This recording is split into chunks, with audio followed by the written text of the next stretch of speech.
Hello students, स्वागत है आपका आपके प्यारे से यूट्यूब चैनल एब्जॉर्ब क्लासेस में। तो आज की इस वीडियो में हम लोग 12th बोर्ड एग्जाम 2023 के लिए हिंदी का मोस्ट इम्पोर्टेंट ऑब्जेक्टिव क्वेश्चन का सॉल्यूशन करने वाले हैं।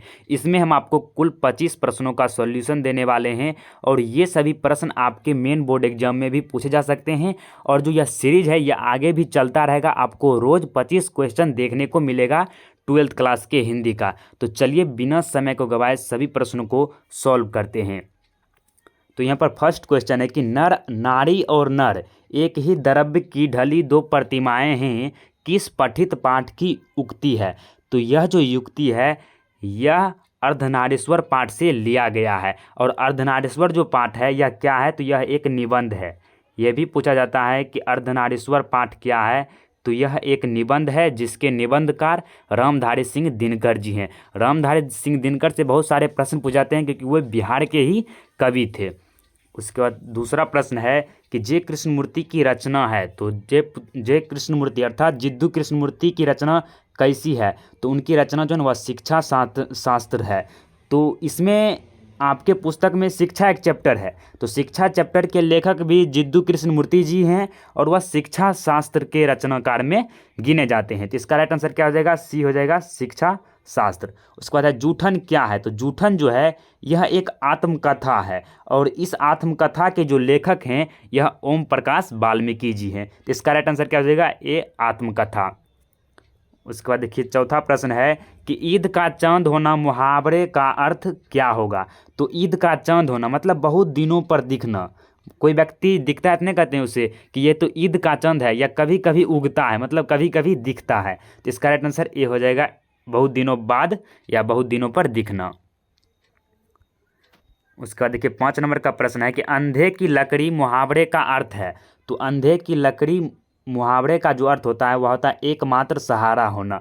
जो है ना, किसी के पुत्र गुजर जाने पर जो है ना उसकी माँ के लिए वह अंधे का लकड़ी का था, मतलब एक ही सहारा था, लेकिन वो उसके गुजर जाने पर वह अंधे की लकड़ी जो है वह समाप्त हो जाता है। तो एकमात्र जो सहारा है वह समाप्त हो जाता है।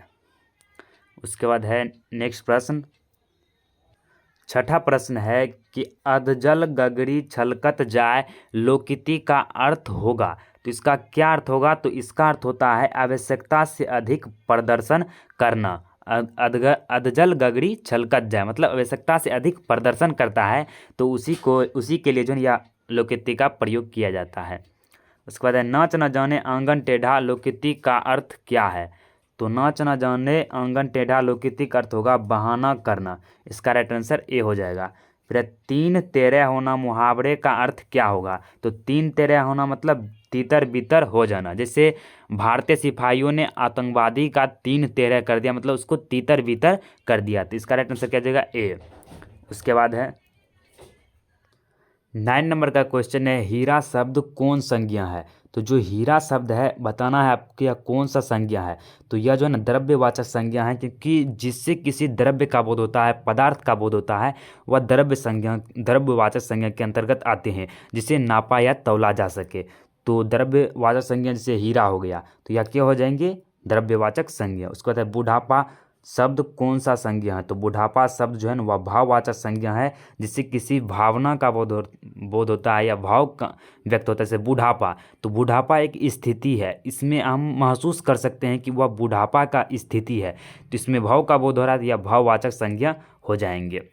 उसके बाद देखिए नेक्स्ट है काशी शब्द कौन संज्ञा है। तो काशी किसी खास स्थान का नाम है, किसी खास व्यक्ति वस्तु या स्थान का बोध होता है तो वह व्यक्तिवाचक संज्ञा होते हैं। तो काशी भी उसी प्रकार से है, तो ये भी हो जाएंगे व्यक्तिवाचक संज्ञा, डी। फिर है सभा शब्द कौन संज्ञा है। तो जो सभा शब्द है इससे एक समूह का बोध हो रहा है, और जिसमें समूह का बोध होता है वह समूहवाचक संज्ञा कहलाता है। इसका राइट आंसर क्या हो जाएगा, सी। फिर मनुष्य शब्द कौन संज्ञा है। तो मनुष्य से सभी मनुष्य का बोध होता है, यह एक जाति का बोध करा रहा है, तो यह जातिवाचक संज्ञा हो जाएंगे। इसका राइट आंसर सी हो जाएगा। उसके बाद 14 नंबर क्वेश्चन की सजावट शब्द कौन संज्ञा है। तो जो सजावट शब्द है ये भी भाववाचक संज्ञा ही है, कि हम इसमें महसूस कर सकते हैं कि सजावट बहुत बहुत अच्छी थी, तो इसमें सिर्फ महसूस किया जा रहा है, तो यह हो जाएंगे भाववाचक संज्ञा। उसके बाद शब्द का पर्यायवाची क्या होगा, तो जो शब्द का पर्यायवाची है वह निनाद, नाद और ध्वनि, ये तीनों हो जाएंगे। तो इसका राइट आंसर क्या हो जाएगा, डी हो जाएगा, इनमें से सभी। उसके बाद देखिए नेक्स्ट प्रश्न है, गंगा शब्द का पर्यायवाची क्या होगा, तो गंगा शब्द का पर्यायवाची हो जाएंगे मंदाकिनी। उसके बाद सुंदर का पर्यायवाची क्या होगा, तो सुंदर का पर्यायवाची कुरूप तो होगा ही नहीं, तरु भी नहीं होगा, कुंदन भी नहीं होगा, लेकिन जो ललित है ये हो जाएगा सुंदर का पर्यायवाची शब्द। उसके बाद 18 नंबर प्रश्न है कि राजा शब्द का पर्यायवाची क्या होगा, तो राजा शब्द का जो पर्यायवाची शब्द होता है वह नृप भी होता है, नृपति भी होता है और भूप भी होता है। तो इनमें से सभी हो जाएंगे इनका राइट आंसर। फिर उसके बाद 19 है कि पय शब्द का पर्यायवाची क्या होगा, तो पय जो होता है ना वह जल का भी पर्यायवाची शब्द होता है और पानी का भी होता है, लेकिन अधिक सटीकता से देखा जाए तो जल का ही वह पर्यायवाची शब्द होगा, तो डी हो जाएगा इसका राइट आंसर। फिर है सूर्य का पर्यायवाची क्या होगा, तो जो सूर्य शब्द है यह जो है ना इसका पर्यायवाची शब्द होता है दिनकर, भानु, भास्कर। तो इसमें भास्कर आ गया, प्रभाकर आ गया, ये सभी सूर्य का पर्यायवाची शब्द होता है। तो यहाँ पर भास्कर जो है वह सूर्य का पर्यायवाची शब्द हो जाएंगे। उसके बाद है संवत शब्द का संधि विच्छेद क्या होगा, तो संवत शब्द का संधि विच्छेद क्या हो जाएगा, सम जोड़ वत संवत। जो अंस्वर है यह म हलंत में बदल जाता है, तो यह हो जाएंगे बी संवत। उसके बाद है सदाचार का संधि विच्छेद क्या होगा, तो जो सदाचार है इसका संधि विच्छेद हो जाएगा सदा जोड़ आचार, सदाचार। इनका राइट आंसर जो है ना वह डी हो जाएगा, सदाचार का संधि विच्छेद। उसके बाद है नायक शब्द का संधि विच्छेद क्या है, तो ये प्रश्न जो है मोस्ट VVI है, बहुत बार पूछा जाता है। तो इसका होगा राइट आंसर एक, ने जोड़ अक नायक, और इसमें गायक रहेगा तो गए जोड़ अक गायक। तो ये कौन सा संधि का उदाहरण है, तो ये आयादी संधि का उदाहरण है। जब भी कभी जो है ना एक के बाद कोई भिन्न स्वर आए, जैसे ओ आ कुछ भी आए, तो ए जो है ना वह आय में बदल जाता है, तो इसमें आय जुड़कर नायक बनता है। जैसे गायक रहेगा तो गय जोड़ अक हो जाएगा, इसमें भी आय बन जाता है तो गायक। तो इस तरह से संधि विच्छेद इनका होता है।